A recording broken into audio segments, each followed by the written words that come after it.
기원전 8000년경부터 중국 북부를 관통하는 강 황하 유역에 사람이 모여 살기 시작했습니다. 황하는 랴오허, 장강과 함께 중국의 신석기 문화가 태동한 곳이죠. 기원전 2500년경에서 기원전 1600년경까지 황하 하류에 하나라라고 하는 나라가 등장합니다.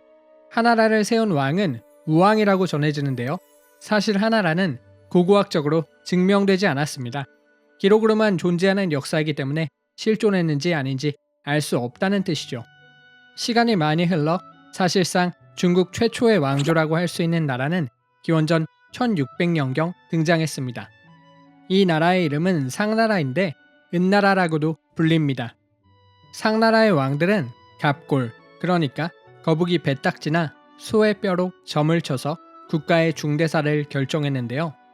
이 갑골 위에 점을 친 내용과 결과들을 기록해 놓았습니다. 이렇게 갑골 위에 적혀있는 문자들을 갑골 문자라고 하는데 이 갑골 문자들이 바로 한자의 원형이 되었습니다. 상나라는 600년 가까이 지속되었는데 왜 멸망하게 되었을까요? 기원전 1075년 즉위한 상나라의 왕 주왕은 포악하고 욕심이 많은 군주였습니다. 주왕은 욕심을 채우기 위해 백성들에게 엄청난 양의 세금을 부과하였습니다. 그는 가혹한 형벌들로 나라를 다스렸는데 이 중에서도 특히 끔찍한 것은 호락지형이라는 형벌이었습니다. 호락지형은 불구덩이 위에 구리기둥을 놓고 그 뜨겁게 달궈진 구리기둥에 기름칠을 한 다음 벌거벗긴 죄수가 그 위를 걷게 하는 형벌입니다. 애초에 건너라고 만들어 놓은 기둥이 아니었으니 죄인은 죽기 직전까지 끔찍한 고통을 받다가 죽게 되는 것이었죠. 이 형벌을 만든 주왕과 그의 부인 달기는 사람이 불구덩이에 떨어져 죽는 것을 보면서 즐거워했다고 합니다. 당시에 비간이라는 충신이 있었는데 그는 주왕에게 제발 백성들을 괴롭히는 잔인한 형벌들을 멈춰달라고 간청한 적이 있었습니다. 이에 주왕은 성인의 심장에 구멍이 7개가 있는 게 사실인지 확인해 보겠다며 비간의 가슴을 칼로 갈라 죽였죠. 이와 같은 주왕과 달기의 흉악함에 세상 사람들 모두가 혀를 내둘렀습니다. 주왕과 달기는 이렇게 사람들을 쥐어짜서 얻은 보물들을 녹대라고 하는 누각을 지어 산처럼 쌓아두었고 세상 천하의 모든 금은보화와 진귀한 보물들이 모두 주왕과 달기의 손에 들어갔습니다. 뿐만 아니라 주왕과 달기는 방탕함도 하늘을 찔렀는데 그중 유명한 예가 바로 주지육림입니다. 주지육림이란 술로 만든 연못과 고기로 만든 숲이라는 뜻인데요. 주왕은 이 주지육림에 사람들을 모아놓고 향락을 즐기게 했다고 합니다. 주나라의 문왕은 주왕의 폭정을 참지 못하고 상나라에 대항하는 세력들을 끌어모아 새로운 천하를 만들기 위해 반란을 일으킵니다.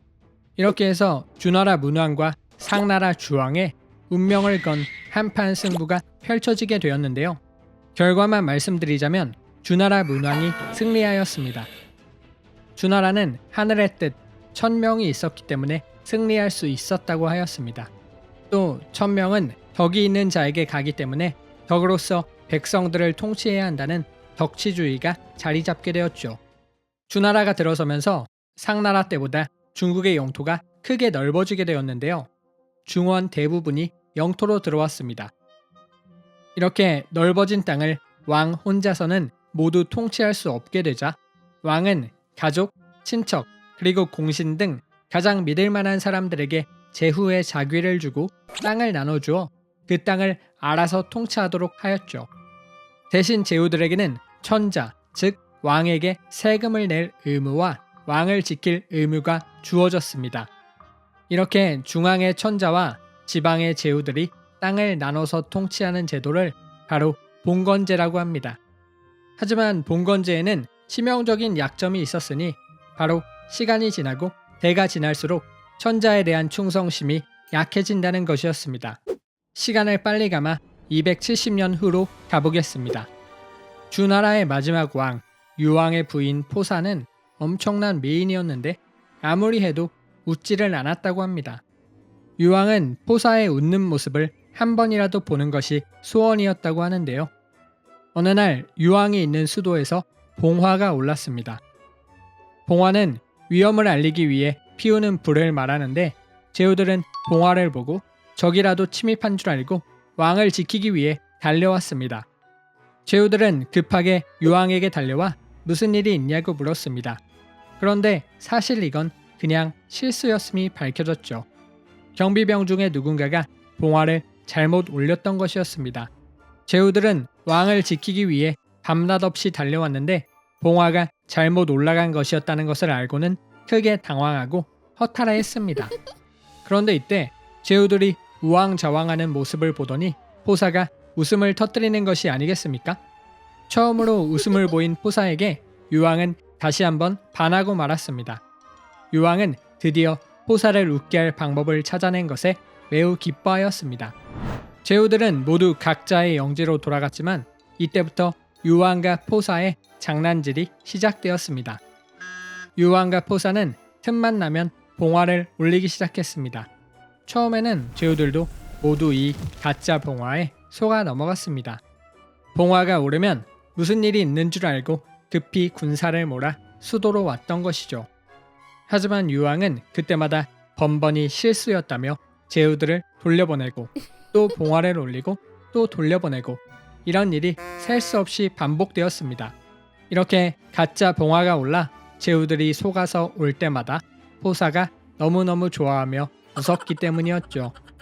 이처럼 가짜 봉화가 반복되자 제후들은 더 이상 봉화를 신경 쓰지 않게 되었습니다. 그날도 어김없이 유왕과 포사는 가짜 봉화를 올리려고 준비를 하고 있었는데요. 불현듯 서쪽 지방에서 악명을 떨치고 있었던 유목민족 견융이 주나라로 쳐들어왔습니다. 이번에는 장난이 아니라 정말로 제후들의 도움이 필요했죠. 긴급히 봉화가 올랐습니다. 주나라 수도 호경이 견융에 의해 쑥대밭이 되고 있는 동안 제후들은 봉화를 보았지만 또 장난치네 하고 봉화를 무시해버렸습니다. 여태껏 가짜 봉화 때문에 여러 번 헛걸음을 했었기 때문에 이번에는 진짜 봉화를 보고도 움직이지 않았던 것입니다. 결국 기원전 771년 유왕은 견융에게 죽었고 주나라는 멸망하고 말았습니다.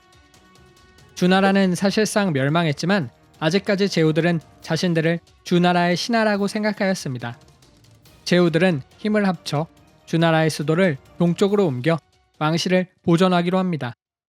이렇게 해서 한번 망했던 주나라는 구사일생으로 다시 살아나게 되었던 것인데요. 이제 제후들은 왕을 받들어 오랑캐를 물리치자는 명분을 들어 각자 자기 나라의 힘을 키우게 되는데 이것이 존왕량이라는 사자성어가 탄생한 배경입니다. 기원전 771년 간신히 명맥만 유지하게 된 주나라는 제후들의 도움으로 동쪽으로 수도를 옮기게 됩니다. 동쪽으로 옮긴 주나라는 옛 상나라의 수도였던 나급의 털을 잡게 되었죠. 이제 중국은 월나라, 오나라, 제나라, 연나라, 진나라와 한글로는 이름이 같은 나중에 진시황의 나라인 진나라 그리고 초나라가 천하를 나눠 갖게 됩니다. 기원전 771년 동쪽 나급으로 수도를 옮긴 주나라의 동주시대 각지의 제후들이 천하의 패권을 두고 다투는 춘추시대가 드디어 개막하였습니다.